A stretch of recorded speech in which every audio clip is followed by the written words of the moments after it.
እንደሱ አሰራር ቀርቷል። እሱ አሰራር ስለቀረ መተሽ ካልሆነ አይቻልም ተባለች። ይሄንን ነገር ልታደርግ ስለ ቀነኒ አዱኛ አዲስ መረጃ ወጥቷል ማለት ነው። በዛሬው ቀን እንግዲህ በአጠቃላይ የአንዷለም ጎሳ ቤትን በፖሊሶች ፍተሻ ተደርጓል። ምን ተገኘ? በሌላ በኩል እንግዲህ ሞትን ሞት ያስንቀዋል እንደሚሉት አባቶቻችን የቀነኒ አዱኛ ሞት የአያንቱን ሞት አስንቆ ተገኝቷል ማለት ነው። የአያንቱ ሞት እጅግ በጣም ያሳዝናል። በሌላ በኩል ይቺ በምስሉ ላይ የምታዩት የ5 ዓመት ህፃን ስትሆን የኬጂዋን ተማሪ ናት ማለት ነው። ይቺ ህፃን እንግዲህ በአሰቃቂ ሁኔታ አንገቷን ታንቃግላለች። ቤተሰቦቹ ያለንበት ሁኔታ በጣም ያሳዝናል። ፍትህ ጠይቁልን ሲሉ ድምጻቸው ነው። በዛሬው ቀን እንግዲህ በሶስት ርዕሰ ጉዳይ ላይ ጠራርጌ አዳዲስ መረጃዎችን ወደ እናንተ ይዤ መጥቻለሁ ማለት ነው። ሰላም ውድ የተከበራችሁ ቤተሰቦች እንዴት ናችሁ? ደህና ናችሁ ወይ? ያለው እግዚአብሔር የተመሰገነ ይሁን። እናንተም በያላችሁበት ዓለም ቅርንጫፍ እንደየሰዓታችሁ አቆጣጠር የነጋባችሁም የመሸባችሁም የረፈደባችሁም ሰላማችሁ በክርስቶስ ይብዛ ይትረፍረፍ እያልኩኝ በመጀመሪያው መረጃ እንግዲህ ይዤላችሁ ወደ መጣሁት ነገር ያቀናለሁ ማለት ነው። በምስሉ ላይ የምታዩት እህታችን አያንቱ ትባላለች። አያንቱ በልብስ ቤት ተቀጥራ ሙሉ ቤተሰቦቿን የምታስተዳድርና የቤተሰቦቿ ኃላፊነትና ወስዳ የምትኖር እህታችን ስትሆን አያንቱ እንግዲህ በአንድ ቀን ጠዋት ተነስታ እንደተለመደው ፊቷን ተጣጥባ ልብሷን ለባብሳ ወደ ስራ ቦታ ትሄዳለች። ስራ ቦታ ከሄደች በኋላ ታመሻለች ማለት ነው። ቤተሰቦቿም ስለተጨነቁ እህቷ ስልክ ትደውላለች። ስልኩን ግን ያነሳቸው አያንቱ ሳትሆን ፖሊስ ነበረ። የአያንቱ ቤተሰቦች ናቸው ወይ ሲሏቸው አዎ የአያንቱ ቤተሰቦች ነን ይላሉ።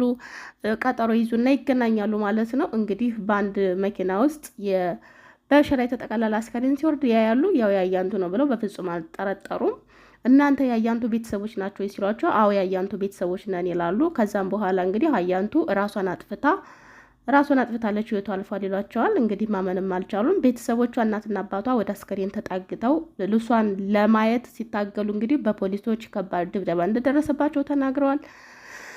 እንግዲህ እህትና ወንድሞቿ እንደምንም ብለው ድብደባውን ተቋቁመው የእህታቸውን አስከሬን ሲያዩ እህትየው በተገመደ ፎጣ አንገቷ ላይ እየተንጠለጠለ ሲሆን እንደዚሁም ጠዋት የለበሰችው ጉርድ የለም። በሌላ በኩል ጡት ማስያዣዋም የለም።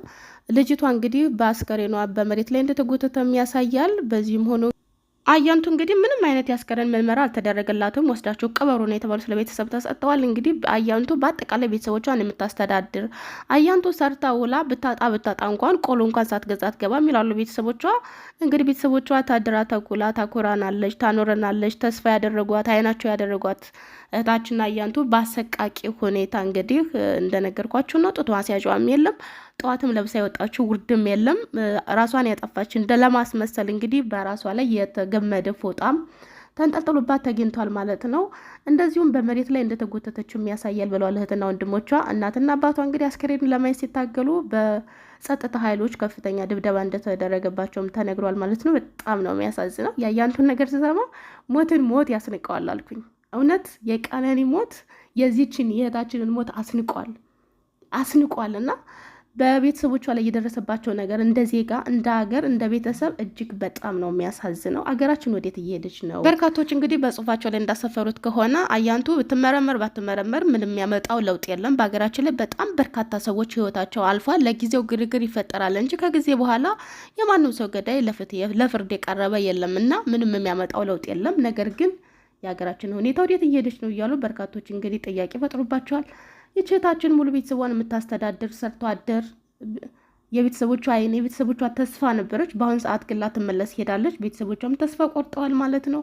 በጣም ነው የሚያሳዝነው። ሆድ ይቆርጣል። በቃ ልብ የሚሰብር ነገር እና በሀገራችን ላይ ያለን ተስፋ ከቀን ወደ ቀን እንዲሟጠጥ የሚያደርግ ነገር ነው እና የእህታችን ያያንቱ ነገር እኔ እንጃ ቃል ያጣሁለት ጉዳይ ነው።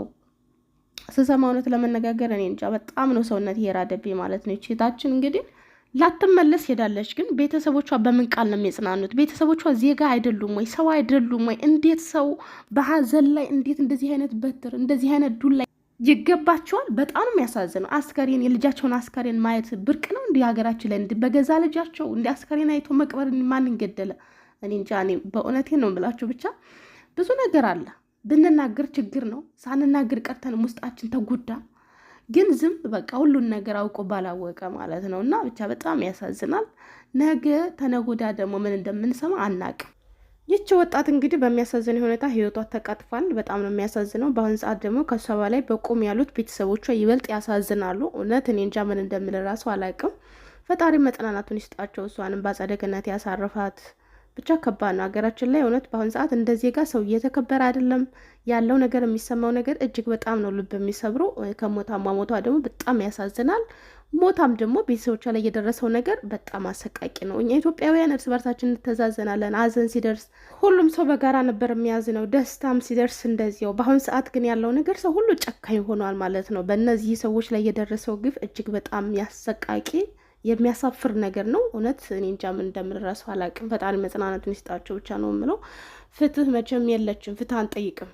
ስለ ቀነኒ አዱኛ አዳዲስ መረጃዎች ወጥተዋል። የአንዷለም ጎሳ ቤትን በፖሊስ መፈተሹ ታውቋል ማለት ነው። በውስጡ ነጠብጣብ ደም ተገኝቷል ተብሏል።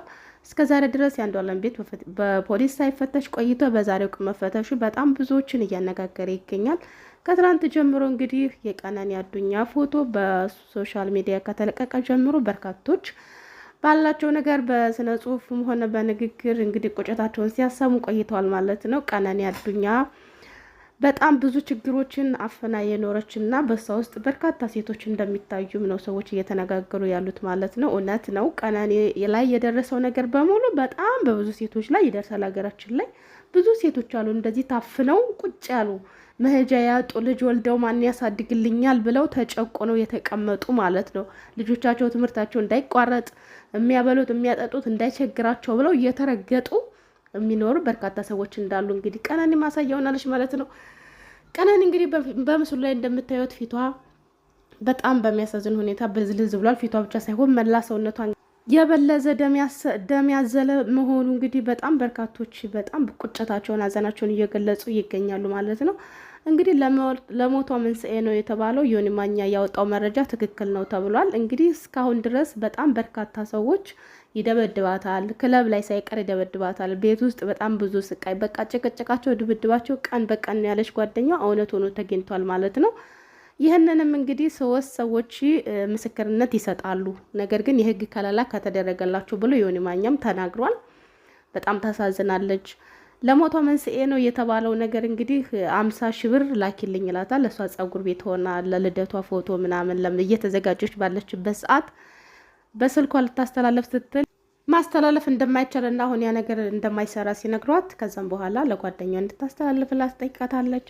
በዚህ መካከል እንግዲህ ስምምነት አልተፈጠረም። ከጸጉር ቤት ስትመለስ እንግዲህ ሞቷ መንስኤ ይሄ ነው እያሉ በርካቶች እየተናገሩ ይገኛሉ። እውነትም ግን እየወጣ ያለው መረጃ ትክክል ነው። ምክንያቱም ከዚህ በፊት እንግዲህ ይደብድባታል፣ ሊመታታል ምናምን ሲባል እኛም አልተቀበልንም ነበር። ምክንያቱም ሲደባደቡ ለምን አልገላገላችሁም፣ ጠላት ናችሁ፣ ምቀኛ ናችሁ እያልን ብዙ ብንናገርም የተናገሩት ነገር ግን ትክክል ሆኗል ማለት ነው። የልጅቷ ፎቶ እንግዲህ አምልጦ ወጥቶ ሚዲያ ላይ በተሰራጨው በጣም ብዙዎች እያለቀሱ እያዘኑ ይገኛሉ። የእሷ ፊት በጣም የበርካታ ኢትዮጵያውያን እናቶችን ሴቶችን ፊት እያመለክታልን ብለዋል ማለት ነው። ብቻ ታሳዝናለች። ነፍሷን ይማረው። የሰው ልጅ መቼም በቁሙ ነው፣ ከሞተ በኋላ ምንም ጥቅም የለውም። የሰው ልጅ እና አህያ በቁሙ ነው የሚያገለግለው። እና ይች በምስሉ ላይ የምትመለከቷት ህፃን ልጅ እንግዲህ ከ5 ዓመቷ ነው። የኬጂዋን ተማሪ ነች። ከትምህርት ቤት እንደተመለሰች ከመኖሪያ ቤታቸው አጠገብ አንቀው ገለዋት ጥለዋት ሄደዋል ማለት ነው። ቤተሰቦቿ ህዝብ ይፍረደን፣ የኢትዮጵያ ህዝብ ይፍረደን፣ ቦቀቅላ ልጃችንን በአሰቃቂ ሁኔታ ገድለው ጥለውብን ሄደዋል ብለው ድምጻቸውን ለህዝብ አሰምተዋል። በጣም ነው የሚያሳዝነው በእውነት። እኔ ምን እንደምረሱ አላውቅም። ቆይቺ ልጅ አሁን ምንድን ነው ጥቅሙ? ከዚች አንድ ፍሬ ልጅ የሚገኝ ጥቅም ምንድን ነው? ቆይ የሆነ ነገር እኮ ሰው ተገሎ የሚገኝ ነገር ቢሆን ከኋላው እሺ ይገደል እንላለን። ነገር ግን ምንም ጥቅም ላይ ያገኙባት ነገር አንቀው ገለዋት ጥለዋት ሄደዋል ማለት ነው። ለመሳም የምታሳሳ በጣም በቃ የምታምርና ቆንጆዬ ልጅ ናት። ግን በዚህ ሁኔታ ያለምንም ርህራሄ በጨካኞች እጅ ተቃጥፋባቸዋለች ማለት ነው። ቤተሰቦቿ ያሉበት ሁኔታ በጣም ነው የሚያሳዝነው። ሁላችሁም ፍትህ ፍትህ ፍትህ ለዚች ህፃን ልጅ ፍትህ ልንጠይቅ ይገባል። ፍትህ ይገባታል። ለቤተሰቦቿ መጽናናትን ፈጣሪ ይስጣቸው። የልጅቷ ታሪክ ዘርዘር ብሎ በጉርሻ ፔጅ ላይ ታጽፏል። እኔ ግን ባጭሩ ልንገራችሁ ብዬ ነው። ሁላችሁም ፍትህ ጠይቁ። ለዚች ልጅ ፍትህ ያስፈልጋታል።